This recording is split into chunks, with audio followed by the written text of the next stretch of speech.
I welcome back again in the course of the Calculus and Trigonometric Chapter 5 हम start कर चुके हैं 5.1 the natural logarithmic functions का था, जहाँ पर हमने डिफरेंशिएशन के रूल्स जाने। प्रीवियसली 3 वीडियोस के अंदर हमने एक्सपोनेंशियल फंक्शंस को एक्सप्लोर किया कि नेचुरल लॉगरिथमिक फंक्शंस को एक्सप्लोर किया which respect to the real life example and uses. Differentiation के असूल जान लिए। इस सेशन पे हम नेचुरल लॉगरिथमिक को इंटीग्रेशन रूल्स के रिस्पेक्ट से देखेंगे। बुक से तमाम एग्जांपल को कोशिश करेंगे कवर करने की, ताकि इन फ्यूचर अगर हम इस कॉन्सेप्ट को machine learning, deep learning, data science जैसे रिलेटेड डिसिप्लिन पर इस्तेमाल होता हुआ देखें तो ना सिर्फ उसे समझना बल्कि सॉल्व करना भी हमारे लिए आसान रहे। तो इससे रिलेटेड प्रीवियसली तमाम वीडियोस मेरे यूट्यूब चैनल पर मौजूद है। फादर हुसैन CS से सर्च करने के बाद आप मेरे यूट्यूब चैनल पर आएंगे, इसके प्लेलिस्ट पर जाएंगे जहाँ डिफरेंट डिसिप्लिन्स की वीडियोस मौजूद है। विद ईज आप इन्हें वॉच कर सकते हैं, जबकि इन वीडियोस पर इस्तेमाल होने वाले content related material which mean presentation, slide code, ये तमाम चीज़ें मेरे ब्लॉग fadhusaincs.blogspot.com पर फ्रीली अवेलेबल हैं। तमाम मटीरियल को फ्रीली डाउनलोड करके यूज़ किया जा सकता है। तो चैनल पर अगर नए हो, चैनल को सब्सक्राइब नहीं किया तो ज़रूर सब्सक्राइब करें, ताकि इसी तरह की मोटिवेशन बरकरार रहे और आपकी रिक्वायरमेंट के मुताबिक मैं काम करता रहूँ।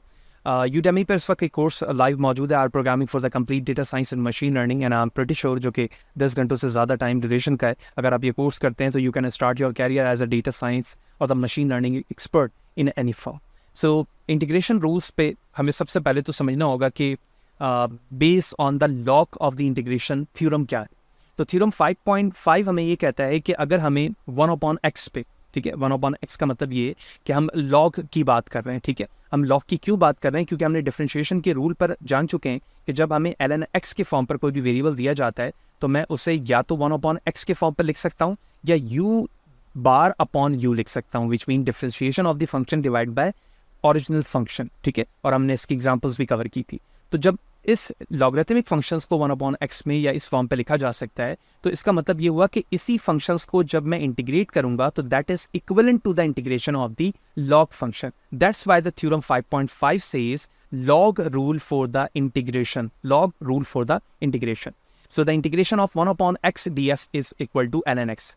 अब एक इंपॉर्टेंट चीज हमें समझ में आई कि जब मैं log को इंटीग्रेट डिफरेंशिएट करता हूं तो 1/x मिलता है, और 1/x को जब मैं इंटीग्रेट करता हूं तो वापस मुझे ln x मिल जाता है। ठीक है, और हम जानते हैं कि डिफरेंशिएशन और इंटीग्रेशन एक दूसरे का इन्वर्स है, यानी एंटी डेरिवेटिव और डेरिवेटिव है। यही वजह है कि हमें वापस ओरिजिनली वही फंक्शन मिल गया जो हमें डिफरेंशिएशन से पहले ओरिजिनल फंक्शन दिया गया था। अगर हम इसे u बार अपॉन u के फॉर्म पे देखें तो 1/u is equal to ln u plus c। That is a basic rule. तो behalf of this, the property says, the first example here, 2/x dx। तो क्या मैं इस 2 को सेपरेट कर सकता हूँ? वेरी सिंपल, मैं 2 को बाहर ले जाता हूँ तो ये हो गया 1/x। तो 1/x का मतलब क्या हुआ? ये 1/x का मतलब ये हुआ कि हम ln x की बात कर रहे हैं। ठीक है, अब इस फॉर्म पर जब मैं आता हूँ 2 ln x, ठीक है, 2 ln x। अच्छा, अब यहाँ पर जो x लिखा गया है वो एब्सोल्यूट लिखा गया है। इसकी वजह ये है कि अभी हमें डेफिनेशन पे यही बताया गया रूल पे कि जब मैं 1/x dx को इंटीग्रेट करूंगा तो ln x तो आएगा, लेकिन x यहाँ पर हमेशा एब्सोल्यूट होगा। अब behalf of this property, the log rule for the integration, the log rule for the integration says that if the values has ln before ln there is a constant values, तो उस constant values को हम x पर square कर देते हैं। क्यों? Because x square cannot be negative.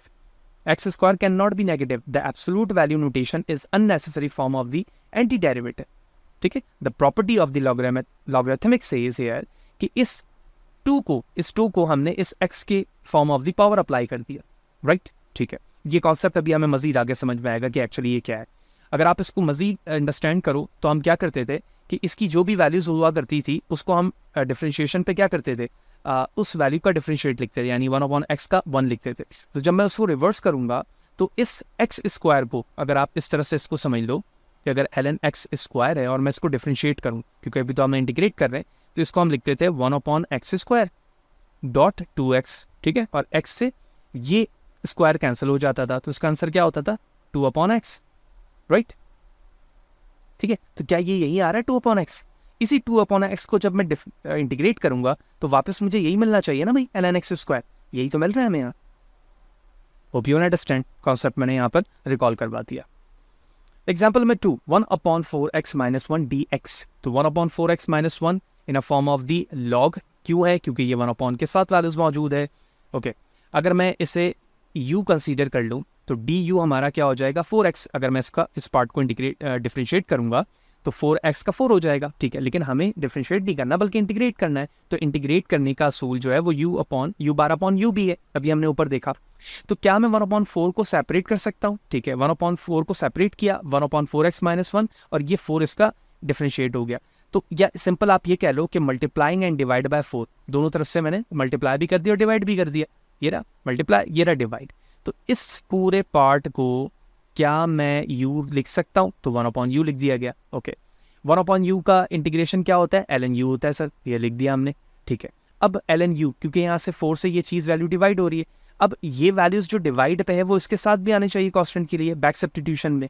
तो इसी 4 को हमने इसके साथ लिख दिया ln 4x - 1, ठीक है।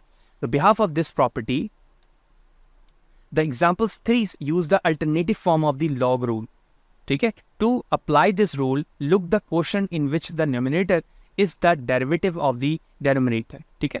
यानी हम उस फॉर्म को यूज कर रहे हैं कि जो ऊपर वाली वैल्यूज का डेरिवेटिव नीचे आकर प्लॉट हो रहा है। तो अब ये जो फाइनल हमारा बैक सब्स्टिट्यूशन पाया, that will be the your answer of this original.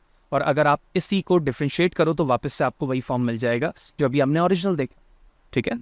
सो इस कॉन्सेप्ट को अगर आप मजीद यूजफुल मैनर पर समझना चाहते हैं तो इसी बुक के टॉप पर अगर आप देखें तो यहाँ पर चैप्टर 4 को रिकॉल कराया गया है ताकि इंटीग्रेशन रूल को आप समझ सकें, और उसकी एग्जांपल्स यहाँ पर शो की गई है, जिसमें से मैंने 2 एग्जांपल्स आपको करवा दी हैं। कुछ मजीद भी एग्जांपल्स हैं, उनमें से मैं कुछ करता हूँ और कुछ आपको एज अ होम टास्क दूंगा ताकि आप उससे अंडरस्टैंड कर सकें। अब हमारे पास इंटीग्रेशन का इंपॉर्टेंट पार्ट आ जाता है जिसमें एरिया अंडर द कर्व को हम देखते हैं। तो एग्जाम्पल 3 है कि finding area with log rule. हमें एरिया तो मालूम करना है लेकिन लॉग रूल के जरिए से करना है। तो जो एरिया हमें दिया गया है, reason bounded by the graph y = x/x² + 1। So the x axis and the line at x = 3, यानी x इक्वल की वैल्यू जहाँ पर 3 है वहाँ तक हमें एरिया अंडर द कर्व को फाइंड करना है। अब इस फंक्शन को प्लॉट किया गया तो ये इस फंक्शन का कर्व है, ठीक है। यानी ये स्टार्टिंग वैल्यूज़ है और ये इसकी एंडिंग रीजन वैल्यूज़ है, ओके। x = 3 का मतलब है कि ये वो एरिया है जहाँ तक हमें करना है। तो इसका मतलब ये हुआ कि ये कंप्लीट रीजन हुआ, राइट। इस कंप्लीट रीजन को हमें कंसीडर करना है। सो बिहाफ ऑफ दिस क्या मैं इसे u/u लिख सकता हूँ, ठीक है। इसको अगर आप देखें तो ये 3 की बात हो रही है तो मैं 0/3 लिख सकता हूँ ना भाई, लोअर एंड अपर लिमिट को, ठीक है। तो u हो गया x² + 1 और इसको जब डिफरेंशिएट करूंगा तो ये हो जाएगा 2x, ठीक है। क्या मैं दोनों तरफ से 2 से मल्टीप्लाई एंड डिवाइड कर सकता हूँ, जी बिल्कुल मैंने कर दिया यहाँ पर। क्या इस 2 को अगर मैं कंसीडर करूँ यहाँ पर और इस पूरे पार्ट को देखूँ तो इस पूरे पार्ट को रिप्रेजेंट किया जा सकता है किसी वेरिएबल से, तो ये पार्ट हो जाएगा, ये वाला पार्ट, ये जो पार्ट है हमारा उसको मैं u कह सकता हूँ, ठीक है।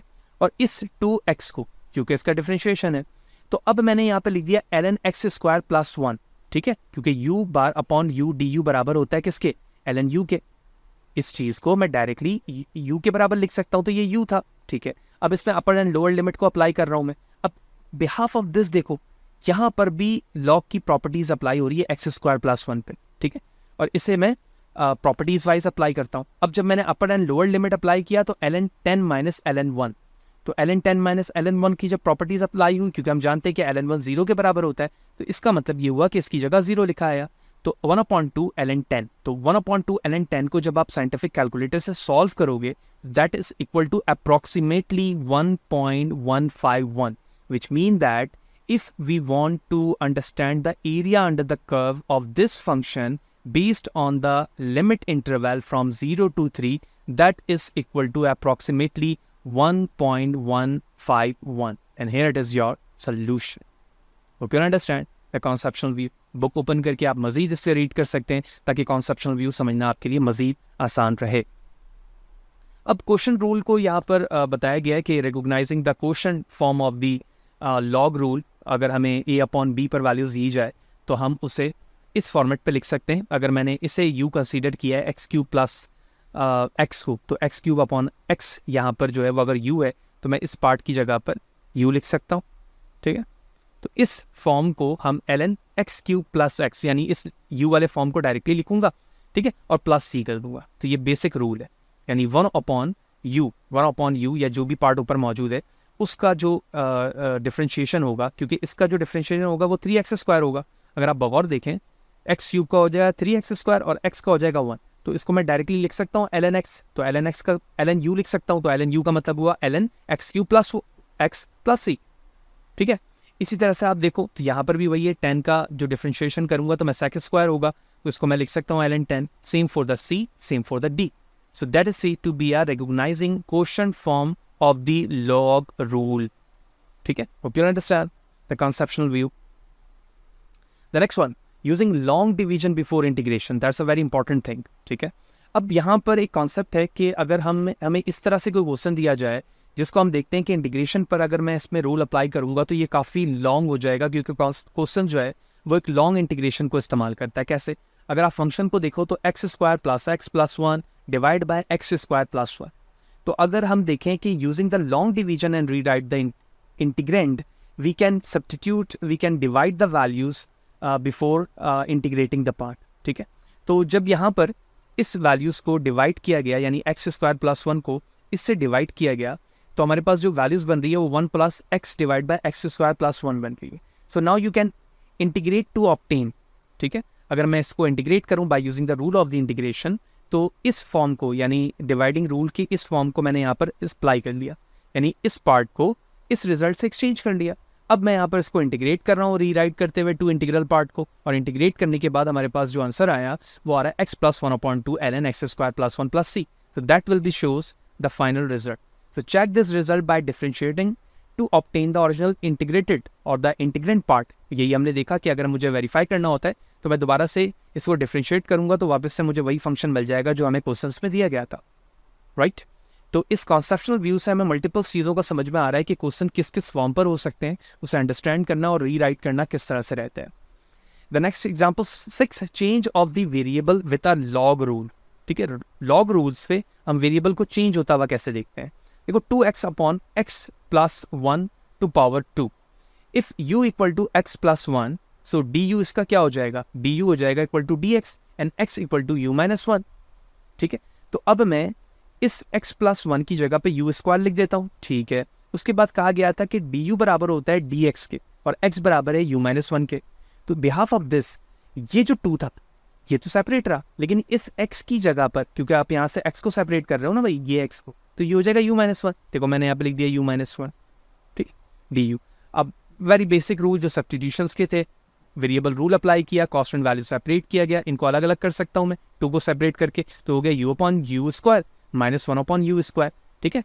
फिर इंटीग्रेट किया, इंटीग्रेट करने के बाद जो ln की वैल्यूज थी सब्स्टिट्यूट किया, and that is your final result. और if you want to verify this result, again differentiate and then you can get the original function. Now कुछ मजीद रूल्स हैं जिसे हम गाइडलाइंस फॉर द इंटीग्रेशन कह सकते हैं। That's a very important thing. I am going to zoom it now to understand this rule. So the first thing, according to the integration rule और the differentiation rule, क्योंकि हम वो chapters 2 और 3 के अंदर पढ़ चुके हैं, तो अगर आपने वो वीडियोस देखी होंगी तो जितने भी क्वेश्चंस हम कवर कर रहे हैं उसमें बेसिक उन्हीं रूल्स को अप्लाई किया जा रहा है। सो the first guideline for the integration is learn a basic list of the integration formulas, including those given in the session. You now have the 12 formulas, the power rule, the log rule, the 10 trigonometrics rule by the end of the session 5.7, and the list will be have extended to the 20 basic rules.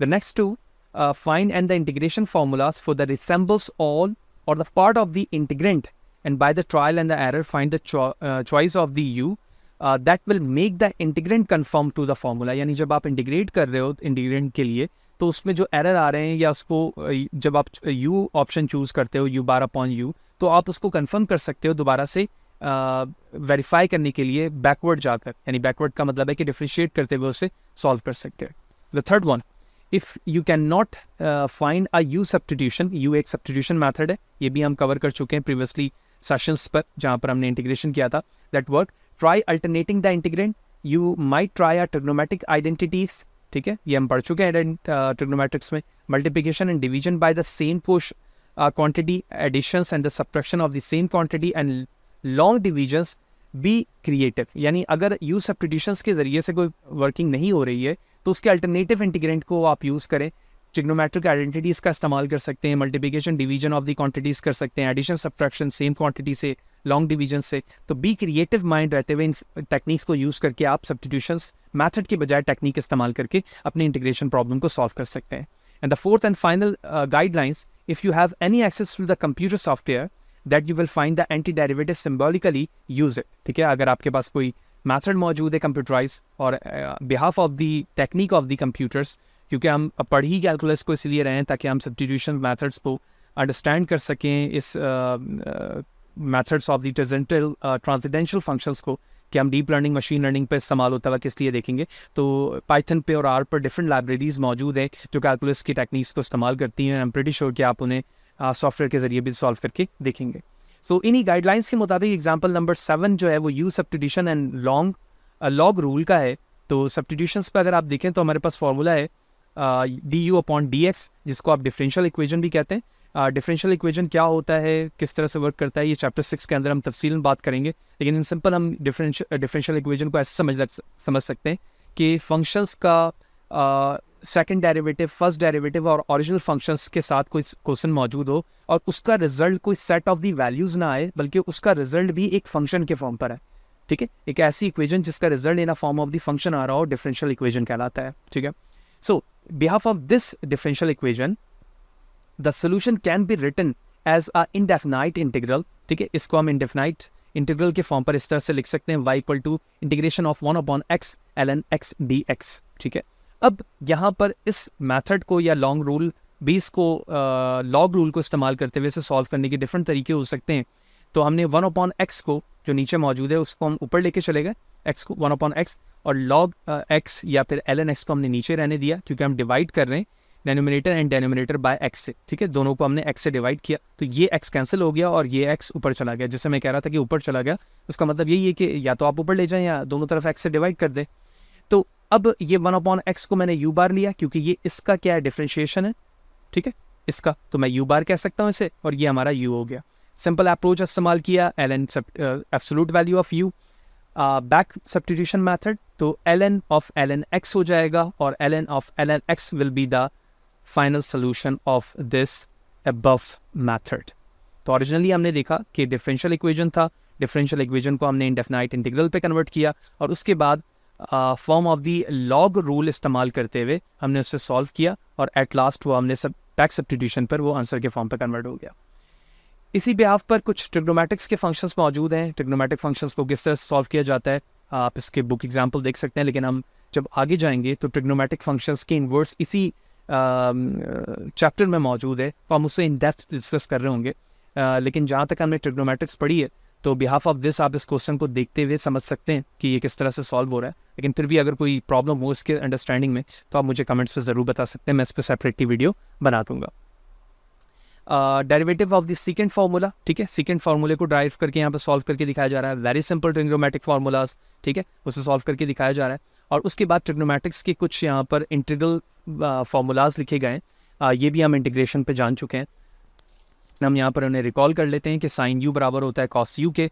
Integration पे ten you को हम negative ln cos u लिख सकते हैं, सेक you को हम ln sec u and tan u लिख सकते हैं। ठीक है, इसी तरह से कॉस यू डी यू को हम साइन यू लिख सकते हैं, कॉस यू डी यू को हम ln साइन यू लिख सकते हैं, कॉसेक यू को negative cosec plus cot u लिखा जा सकता है। तो these are the 6 integral of the 6 basic trigonometric functions. On behalf of this there are the example number 10, और एग्जाम्पल नंबर 10 के अंदर हम ट्रिग्नोमेटिक फंक्शंस को बिहाफ ऑफ द इंटीग्रेशन इस्तेमाल होता हुआ यहाँ पर देख रहे हैं। वेरी सिंपल, इवेल्युएट करना है 0 से पाई अपॉन 10 को 4 को सॉरी, जबकि 1 + 10 square x d x whole to power 1/2 मौजूद है। इसको अभी हमने देखा, इसकी जगह मैं सेक स्क्वायर लिख सकता हूँ, सेक स्क्वायर से 1/2 कैंसिल हो जाएगा, इस पर फार्मूला अप्लाई होगा, तो ln x + 10x इसकी वैल्यूज़ लिखी गई बिहाफ ऑफ द रेंज, और उसके बाद यूजिंग द साइंटिफिक कैलकुलेट कर लिया गया, and that is approximately equal to 0.881। Same for the 10h formula of the by using this interval, and there is a solution of the estimated value.